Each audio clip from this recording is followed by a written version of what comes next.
Muchas gracias, señor presidente.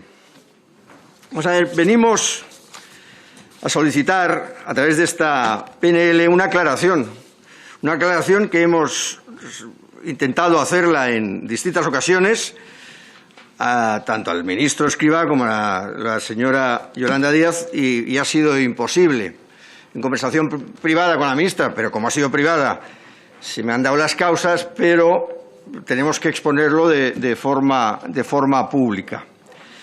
La disposición adicional sexta 8/2020 adolece, como bien saben, de graves carencias jurídicas que implican una gran incertidumbre en las empresas. Y veamos cuál, principalmente en dos aspectos. Uno, en cuanto a la reanudación de la actividad, cuando se considera que se reanuda la actividad, y otro en cuanto al incumplimiento de la salvaguarda del empleo. Hay dos tesis en cuanto a la reanudación de la actividad. Una, desde que el primer trabajador que se rescata del ERTE por parte de la empresa ya se reanuda la actividad y por él ya todos sus compañeros.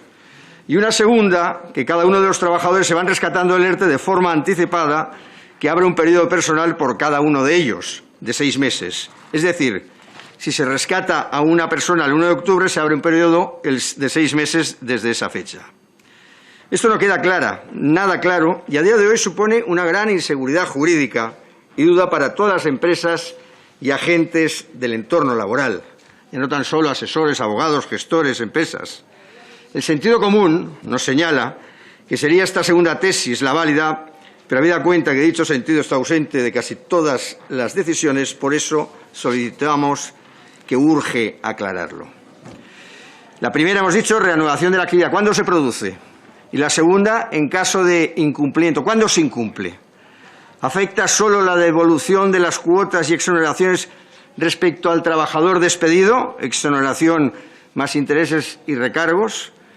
Una vez más, el sentido común y el principio de proporcionalidad, en analogía con el artículo 46.1 de la Ley de Infracciones y Sanciones Lisos, que habla solo del trabajador perjudicado de la orden social, nos daría una pista y correspondería como aplicación a dicho principio, al de seguridad jurídica, del artículo 9.2 y 9.3 de la Constitución española.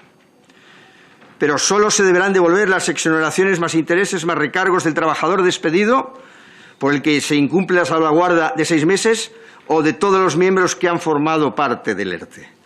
En dicha adicional se cita de forma muy ambigua la totalidad de las cotizaciones, lo que hace pensar que deben devolverse las cotizaciones de todo el ERTE. Pensemos en un ERTE de 100 trabajadores, si se incumple con uno, ¿se tiene que devolver las cuotas de ese centenar de trabajadores o solo de ese que se ha incumplido en la salvaguarda? Si fueran los 100 trabajadores, estamos de acuerdo que sería una auténtica barbaridad, pero el estar de acuerdo no supone que fuera así.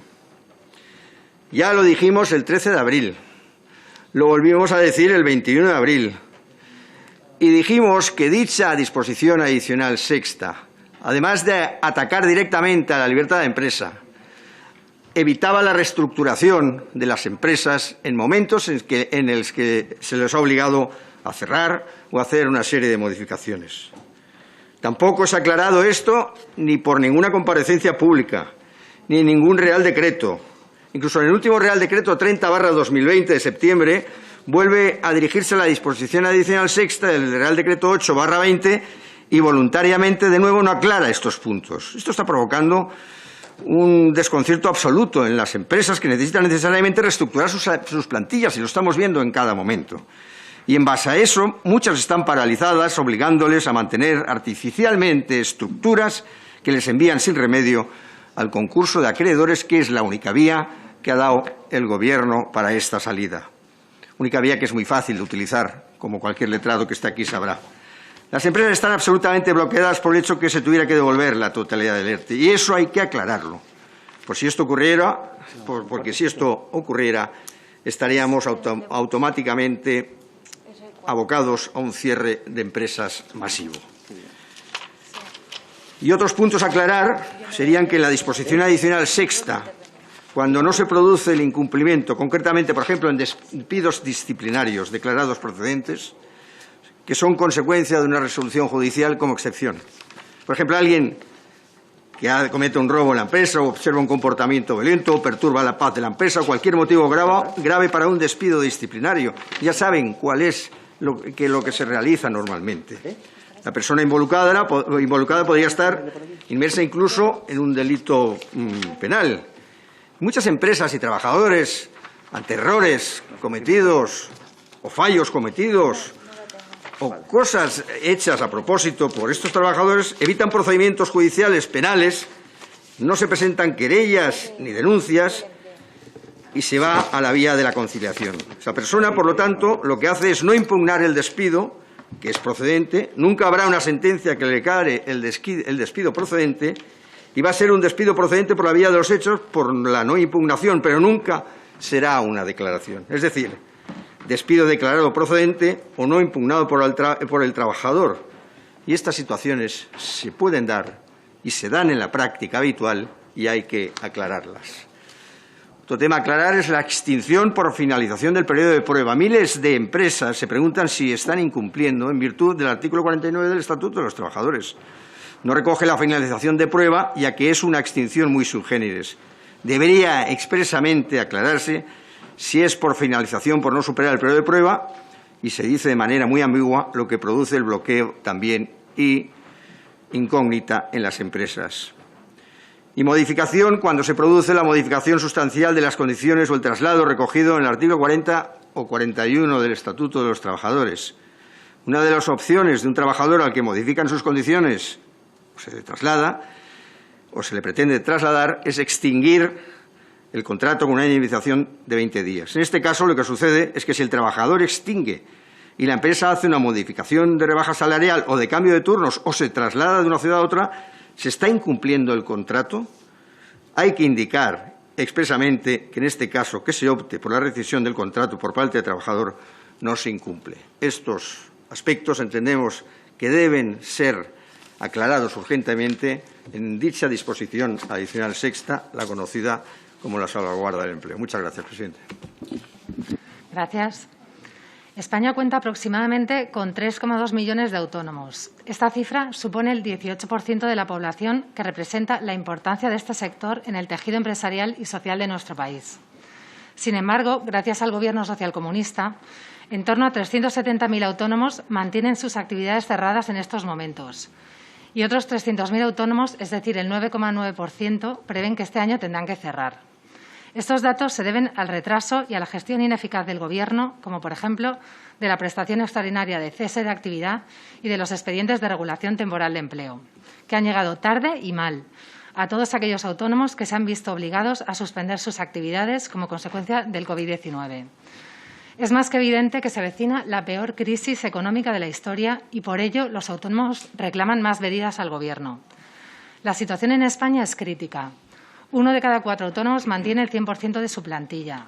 Por este motivo, es prioritario adoptar todas las medidas necesarias para que el tejido productivo y empresarial de este país pueda contribuir con su labor. Desde que comenzó el estado de alarma, el Grupo Parlamentario Vox ha elaborado numerosas propuestas para proteger a los trabajadores por cuenta propia. Entre ellas, cabe destacar la proposición no de ley por la que se instaba al Gobierno de España a prorrogar de forma automática los expedientes de regulación de empleo tramitados a causa del COVID-19 hasta el 31 de diciembre de 2020, manteniendo las medidas extraordinarias inherentes a los mismos y, en particular, la exoneración al empresario del abono de la aportación empresarial a la cotización a la Seguridad Social y por conceptos de recaudación conjunta, de acuerdo con los porcentajes previstos en el Real Decreto Ley 24/2020.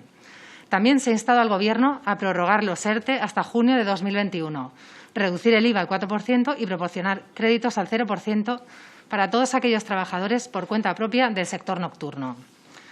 Aprovechando la presente intervención, tampoco está de más recordar que durante los últimos 6 años de Gobierno del Partido Popular tampoco se adoptaron las medidas necesarias para proteger y favorecer a los autónomos. Es más, en el año 2016 se elevó la cuota de los autónomos societarios sin ningún motivo económico que lo justificara. Pero el Grupo Parlamentario Vox siempre aboga y vela para proteger a todos los autónomos. Por ello, nuestra justificación del sentido del voto a emitir sobre la proposición va a ser a favor por los siguientes motivos.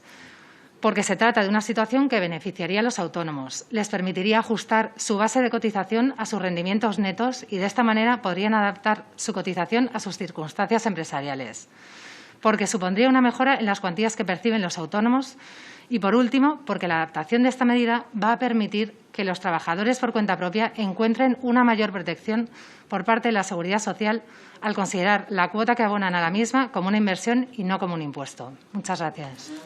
El artículo 8.5 del Estatuto de los Trabajadores, obligando al empresario a comunicar al trabajador una serie de datos fundamentales para las relaciones laborales, que son datos que ya constan como obligatorios tanto en los contratos de trabajo como en los convenios colectivos correspondientes.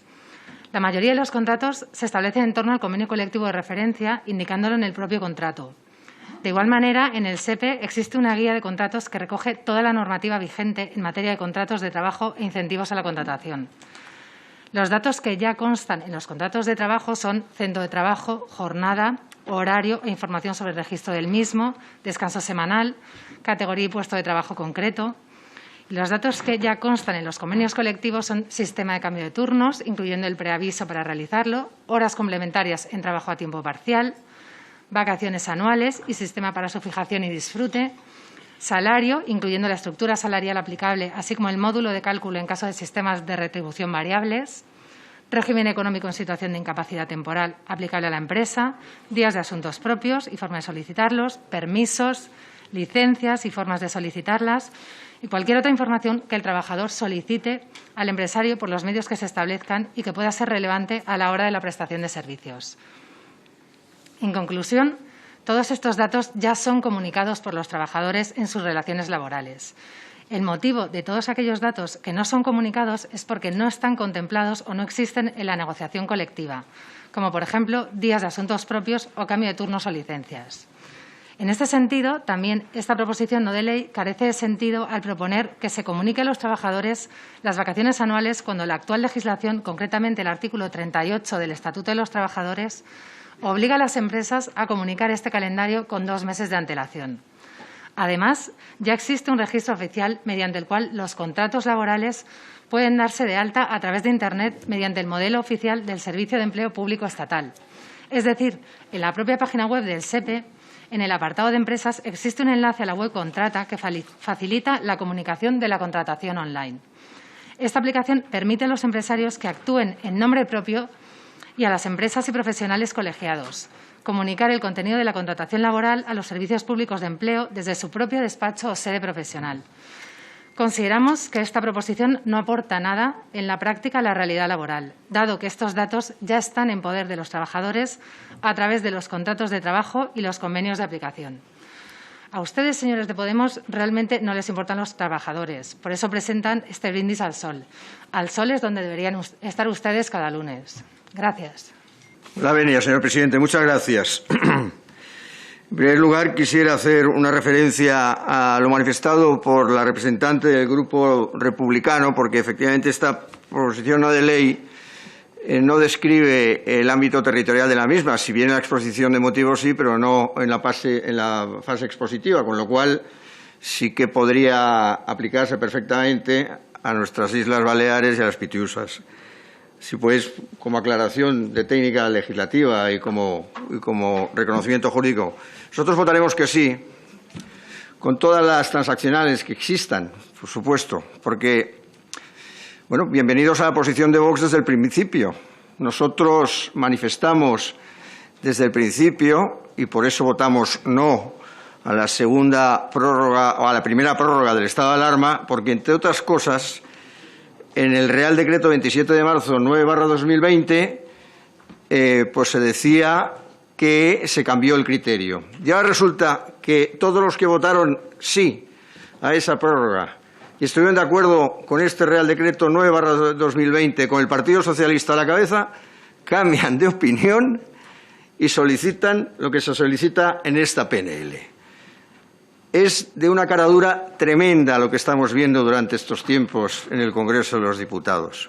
Por un lado, sobre este tema se chantajeó a un partido de forma irredenta, al Partido Popular, para que prorrogase, y todos recordamos que si no se prorrogaba el estado de alarma, pues se suspendían los ERTEs. Otros aparecieron como grandes salvadores del universo prácticamente y como partido de Estado para no prorrogar. Y fíjense, con esta PNL, ¿dónde volvemos? ¿Me pueden decir qué decía el artículo 28 del Real Decreto 8/2020? ¿Qué nos decía? ¿Qué duración tenían los ERTE? ¿Se acuerdan ustedes? Los que lo escribieron y los que votaron que sí, ¿se acuerdan? Artículo 28 del Real Decreto 8/2020. Pues mientras durase la situación provocada por el COVID. Y en el momento en que las distintas comisiones del 13 de abril y el 21 de abril se dijo por parte de algunos grupos, recuerdo perfectamente el del Partido Popular y Ciudadanos, por ejemplo, que se prorrogasen los ERTEs hasta que acabasen las situaciones en la que era provocada, pues desde el Gobierno pues se dijo que no por parte de la ministra. Y por parte de la ministra, en diversas situaciones, pues también se dijo que se tenía que negociar con los agentes sociales en lo que consideramos un chantaje. Así que volvemos, con la aprobación de esta PNL, que nosotros votaremos a favor, con las transaccionales que se quiera, al punto de inicio, a lo que se dijo en el artículo 28 del Real Decreto 8/2020, y de ahí queremos subrayar la incongruencia y pérdida de tiempo en muchas ocasiones y en muchos debates que se han realizado. Muchas gracias, señor presidente. La verdad es que qué ejercicio de cinismo por parte del Partido Popular, que es el partido por excelencia de las regularizaciones. Señorías del Partido Popular, durante el mandato popular, 480.185 inmigrantes fueron legalizados por vía idéntica a la de los socialistas, señorías. Casi medio millón. El Partido de Unidas Podemos prometía solo un pelín más de los que ustedes ya han regularizado hasta ahora, ¿eh? Así que la verdad que considero un ejercicio de hipocresía y de cinismo este brindis al sol por su parte, cuando ustedes no han hecho otra cosa en su práctica de gobierno que regularizar masivamente inmigrantes que han llegado a nuestras costas de manera irregular. Sus regularizaciones es que además tuvieron muchísimas consecuencias. Su regularización, la tercera, que se hizo ya en el año 96, fue muy numerosa. La del año 2000 fue también numerosa. Y la consecuencia más grave, que yo considero casi a nivel institucional, de sus regularizaciones, señores del Partido Popular, fue la propia declaración de la Organización Internacional de Trabajo, que decía que existía el efecto llamada ya en España por parte del ejercicio político de sus regularizaciones. Por lo tanto, la propia Organización Internacional de Trabajo es la que llegó a la conclusión de que en España se estaba provocando este ingente efecto llamada por las políticas que ustedes estaban aplicando, señorías. La regularización, en eso sí coincido con las señorías del Partido Popular, con su ponencia de ahora, es irresponsable. La regularización masiva es absolutamente irresponsable. Pero además, no solo lo han dicho señorías del Partido Popular ahora mismo, aunque en otros tiempos hicieran otras cosas, sino que lo han declarado también señorías como el portavoz del Partido Socialista, el señor Diouf, en una entrevista que ya le mencioné la otra vez, ¿no? en nuestra anterior comisión, del 4 de junio del año 2016 para El Confidencial, en la cual él afirmaba literalmente que no se puede prometer papeles para todos porque no es posible. Yo creo que en este tema ha habido por lo menos un consenso teórico. Otra cosa es en la práctica lo que se haya ejercido, ¿no? El efecto llamada es criminal. Para empezar, el efecto llamada es la compañía aseguradora de las mafias. Las mafias no podrían actuar, el tráfico internacional de personas no sería viable si no existiera efecto llamada. Gracias al efecto llamada, las mafias trabajan gracias al efecto llamada. Gracias al efecto llamada se enriquecen. Gracias al efecto llamada funcionan, gracias al efecto llamada se provoca que toda la gente que abandona sus países se juegue la vida, con dramáticos resultados en muchísimas ocasiones, para venir a algo que se les promete y que no existe. Y que, además, en un país como España ahora mismo, con la actual circunstancia socioeconómica y la actual depresión que se viene encima, crisis tras crisis, no puede asumir. Por lo tanto, en tema de inmigración, señorías, tenemos que descender al terreno de la realidad, descender al terreno de lo que España necesita, descender al terreno de la realidad socioeconómica, de la realidad laboral. Y las políticas migratorias tienen que ser absolutamente responsables.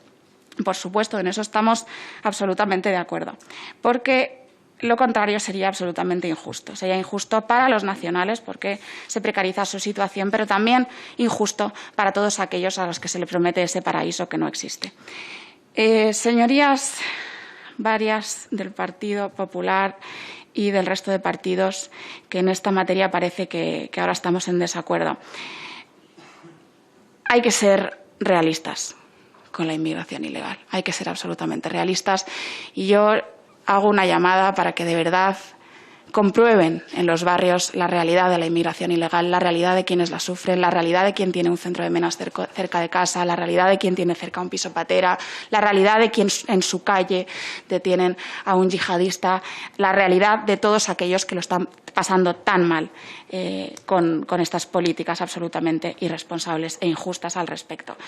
Señorías del Partido Popular, no se puede regularizar más que ustedes lo han hecho en la historia y, por lo tanto, también les hago ese llamamiento a terminar con el cinismo o, por lo menos, escoger una de las dos opciones. Esta religión del buenismo, señorías, es absolutamente insostenible, pero es que, además, es un suicidio cultural. Muchísimas gracias. Muchas gracias, señor presidente. Brevemente, vamos a ver. Aquí se está discutiendo, en teoría, sobre unas circunstancias muy especiales por la pandemia, por el tema del COVID, y el debate va degenerando sobre la conciliación familiar, sobre cuestiones que van más allá del tema de la pandemia, ¿no? Por supuesto, este grupo pues cree en la conciliación del padre y de la madre con los hijos, de los hijos con el padre o la madre, y lo cree de verdad. Pero es que el problema de esta PNL, primero, es que ya está legislado, lo acabamos de oír por parte de los grupos, tanto socialista como de Podemos, que forman parte del Gobierno, que ya está previsto, que estamos hablando de dos cuestiones que, por un lado, es cuando un niño tiene un PCR positivo y ha de ir a casa y necesita el cuidado del padre o de la madre. Pues esto ya está legislado y está previsto. Y lo que sucede es que puede suceder la situación de que un niño o una niña vayan a su casa sin tener el PCR positivo, porque alguien lo ha tenido positivo, y su padre o su madre tengan que también estar en casa sin tener el PCR positivo. Con lo cual, al final, estamos abordando unos pagos sobre alguien que no ha pasado o no está pasando la pandemia y, en teoría, en base a unos criterios de prudencia. Con lo cual, nosotros nos vamos a abstener en esta proposición no de ley porque entendemos que hay un pecado original, que la causa del mal causado es inicial. Entendemos que la gestión que se está haciendo de la pandemia a efectos médicos es una gestión del siglo XVI y lo que estamos pidiendo de forma reiterada es que esos PCRs masivos que se tengan que hacer a la población efectivamente se hagan y no partir de una base errónea que es el que todo el mundo vaya a su casa cuando exista una sospecha, porque si además todo esto, el coste que nos está suponiendo a todos los españoles es tremendo. Así que nosotros nos vamos a abstener en esta proposición no de ley. Muchas gracias, señor presidente. Vamos a ver, nosotros hemos presentado una enmienda de adición a esta PNL del Partido Socialista que nos gustaría votar que sí. Yo creo que en algunos temas de los que proponemos pues se tocan de forma genérica en la PNL presentada por el Partido Socialista. Y es evidente que desde el pasado mes de marzo, el estallido de la epidemia ocasionada por el COVID, pues es claro que el Gobierno de España no ha optado ni ha adoptado ninguna medida dirigida especialmente a este sector de los feriantes. Este sector ha sufrido particularmente dichas consecuencias nefastas de esta crisis sanitaria, toda vez que las medidas restrictivas han coincidido en el periodo del año en el que se produce el mayor número de actividades y prestación de servicios. Es, por lo tanto, un sector especialmente afectado por la temporalidad, por lo que únicamente tienen ingresos durante estas temporadas de festejos y el resto del año deben asumir única y exclusivamente costes. Pero es que a los malos datos económicos, el sector de los feriantes se encuentra sumiso en la incertidumbre generalizada, sin saber cuándo podrán reanudar sus actividades, ni mucho menos en qué condiciones podrán hacerlo. Y con las últimas decisiones adoptadas por el Gobierno, pues creo que corroboran dicha afirmación.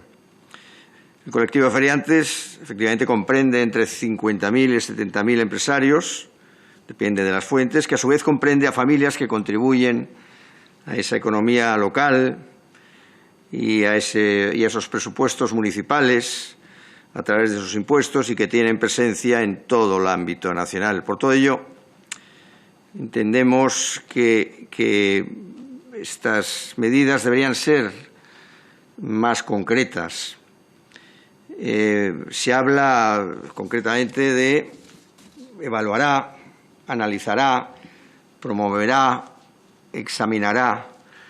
Creo que nosotros en la enmienda que proponemos añadir, ya sé que es difícil que se pueda hablar con nosotros hasta en cosas que son evidentes, hablamos de cuestiones más concretas, de la devolución ya íntegra de las tasas anticipadas, de la agrupación incluso en el impuesto de actividades económicas en el epígrafe del IAE en el 98. También el tema del IVA, que se vaya al tipo reducido, que exista una prestación extraordinaria para los trabajadores, establecer las reducciones a las contribuciones empresariales y de seguridad social, en definitiva, y también todo relacionado con la política de hidrocarburos, en las cuales también manifestamos las bonificaciones, incluso la bonificación en la Ley de Haciendas Locales del impuesto y la del ITV. Así pues, nos gustaría que nos dijera el Partido Socialista si acepta o no acepta todas o algunas de estas propuestas más concretas, porque entendemos que el colectivo de los feriantes debe ser apoyado. Vox está en esa línea, por supuesto. Igual que todos los grupos, pues hemos tenido reuniones con un grupo de personas, empresarios, autónomos, que pueden ser tangenciales y que muchas veces no se tienen en cuenta y que forman parte de la idiosincrasia española y, por supuesto, pues que nos gustaría ayudar en todas sus circunstancias. Así pues, a la espera de que el Partido Socialista nos pueda decir si incorpora alguna de las cuestiones que nosotros planteamos, pues esta es nuestra profesión de fe de ayuda indubitada a este sector necesitado. Muchas gracias, presidente.